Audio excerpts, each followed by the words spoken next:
Salut les amis, c'est PKLN, j'espère que vous avez la forme. Aujourd'hui on se fait une petite analyse du Bitcoin, il s'est passé exactement ce qu'on avait dit et ça fait plaisir. On va voir maintenant ce qu'on attend pour la suite et ce de quoi il faut se méfier. Si t'es pas encore abonné à la chaîne, je t'invite à le faire, n'oublie pas d'activer la petite cloche pour ne pas rater les prochaines vidéos. Un petit comme un petit like, ça fait super plaisir et ça soutient mon taf. Et allez, suis-moi, c'est parti.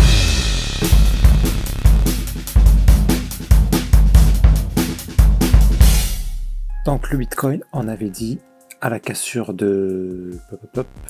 C'était ce top là. On se méfie. Oui, c'était ça, à la cassure de ce top là, on se méfie. On attend un mouvement baissier au moins de cette amplitude pour un éventuel running. Voilà, on vient de l'obtenir. Donc ça fait plaisir. J'espère que vous avez établi une stratégie par rapport à ça. Moi, ce que j'ai fait un peu le bourrin, je vous avoue que ça, c'est pas quelque chose que je conseille de faire parce que c'est très risqué. Et là, il faut vraiment avoir de l'expérience et avoir les nerfs en acier. Moi, j'ai tout vendu, enfin, pas tout, mais presque quasiment vendu toutes mes cryptos. C'était ici, là. On était quasiment à 25 000. Ou là, peut-être, je sais plus. Enfin, ici, ouais, je crois que c'était à celui-là. Et donc, j'ai... tout de suite, j'ai obtenu une baisse, j'étais content, super. Ça marchait de coup, bim, le prix a explosé. Donc heureusement, ça s'est passé pendant que je dormais, parce que c'est le genre de coup de panique. Voilà, quand on prend des décisions comme ça, il faut faire très très attention. Et là, voilà, il y a eu tout ça, là ça a remonté, ça a été très long l'histoire. Donc voilà, pour le moral, il faut se méfier si vous n'êtes pas habitué à faire des coups comme ça. Allez-y par petits morceaux, parce que si vous prenez trop de risques, voilà, il faut que le mindset derrière y suive. Il faut vraiment que vous fassiez confiance dans votre analyse, sinon c'est un coup à vraiment faire des bêtises. On se retient tous les jours d'acheter là, mais il faut tenir bon. Il faut vraiment tenir bon. Et moi j'ai lutté contre moi-même, c'est l'expérience qui a parlé, et grâce à ça, j'ai pu en profiter de cette baisse. Et donc ce que j'ai fait moi, parce que je rappelle qu'il y a encore une probabilité que ici on soit dans un mouvement correctif qui nous annonce de venir casser ce bas là. Mais on est sur une tendance haussière ici. D'accord, des hauts de plus en plus haut, des bas de plus en plus haut aussi. Donc dans une tendance haussière, c'est très dangereux d'aller contre la tendance. Donc il vaut mieux éviter. Il ne faut pas attendre absolument ce bas-là parce que peut-être que ça n'arrivera jamais. Par contre, il y a des mouvements qui se reproduisent. Ça, c'est presque dans 100% des cas. Je crois que j'ai pas un seul contre-exemple.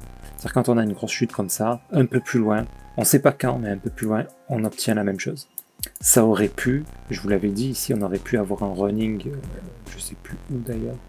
Voilà, ici on aurait pu venir encore plus haut, continuer à traîner, venir encore plus haut. Mais ce mouvement-là, on l'aurait eu un peu plus tard. Donc dans tous les cas, moi là où je suis sorti, j'étais à peu près certain de, dans le pire des cas, racheter au même endroit. Dans le pire des cas. Donc voilà, c'était pas un gros risque non plus. On a eu notre mouvement, maintenant qu'est-ce qu'on attend? Donc deux possibilités, soit c'est bel et bien un running, dans ce cas-là c'est une continuation vers le haut jusqu'à ce top. Et encore rebelote, à ce top il faudra faire attention, puisque là on part dans l'inconnu, c'est une nouvelle structure, donc il faudra attendre de voir jusqu'où il va le top en fait, si ça fait une grosse explosion et qu'après on corrige, super, ça annoncera vraiment de la hausse. Mais on peut venir juste casser le top et bim, derrière, venir casser ce bas-là, venir valider ça. Donc à quel moment on prend la décision soit d'acheter, soit de vendre? Alors de vendre, moi je déconseille de faire des sells là où on va vendre si jamais on a ça. Là qu'on a un sell setup, là oui on peut tenter de vendre, mais pas maintenant. Surtout pas maintenant parce qu'il y a de fortes chances aussi qu'on ait un running et que ça monte. Et même si on doit descendre, il y a de fortes chances aussi qu'on ait un mouvement A, B et C avant de descendre. Donc là, si vous vendez là, si vous croyez voir un setup que vous vendez, pendant la montée, là, grosse panique, puis vous achetez plus haut, et là, ça descend, vous faites que perdre de l'argent en faisant ce genre de choses. Donc attention à ça. Donc ce qu'on va surveiller ici, c'est ce bas-là, le bas du running. C'est-à-dire que si on vient casser ce bas, c'est plus un running. Pour que ça soit un running, il faut absolument qu'on reste au-dessus de ce dernier plus bas. Okay, donc tant qu'on est au-dessus de ce dernier plus bas, en fait, ce qu'on cherche, c'est un buy setup, un setup d'achat, une impulsion, correction, ou un petit regular flat comme ça. Et dans une plus petite unité de temps, la même chose, et là on peut rentrer, mettre des break-even, parce que il peut aussi nous donner ici un petit setup d'achat, monter, et le tout nous donne un setup de vente, et derrière, il se décide de tomber. Donc je rappelle, dans ce cas de figure, la stratégie à avoir, c'est vous avez votre setup d'achat, vous faites un achat ici, quand on a obtenu notre validation, qui est ce dernier plus haut, eh bien on met un stop loss en positif. Alors très proche du point d'entrée, hein, parce que ça peut monter, redescendre, faire un running plus tard. Voilà. Donc il faut être très proche du point d'entrée. Là, il ne faut pas être gourmand, c'est juste pour se protéger en cas d'invalidation de notre analyse. C'est juste pour se protéger. Ok, donc là, ce que j'attends, c'est ça. C'est je garde des liquidités au cas où il fasse juste ça, qui traîne un peu et qui chute, pour racheter ici. Et ou un setup d'achat pour rentrer et mettre un stop loss après.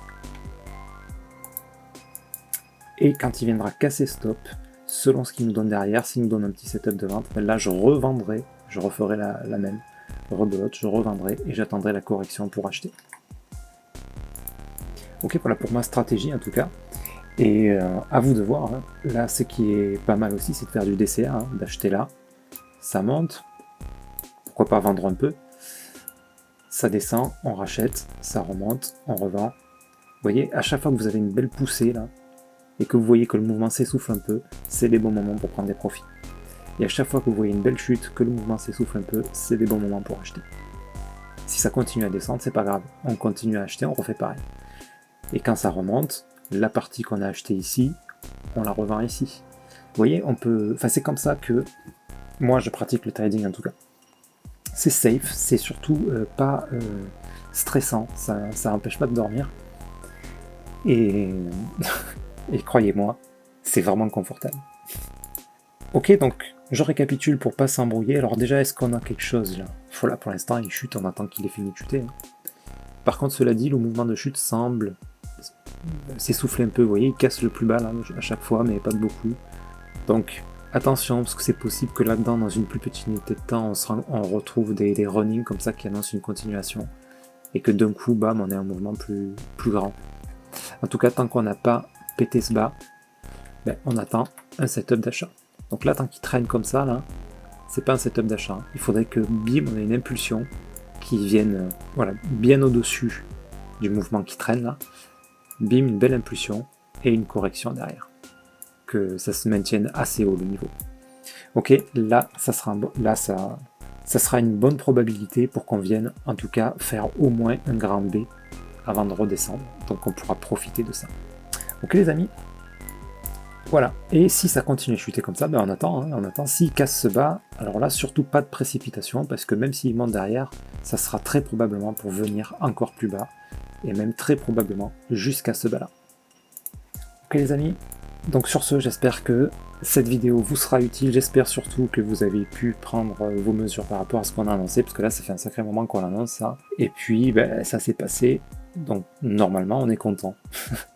Si on a bien prévu notre coup, on est content. Ok les amis, sur ce je vous souhaite une excellente nuit et je vous dis à très bientôt. C'était PKLM, merci.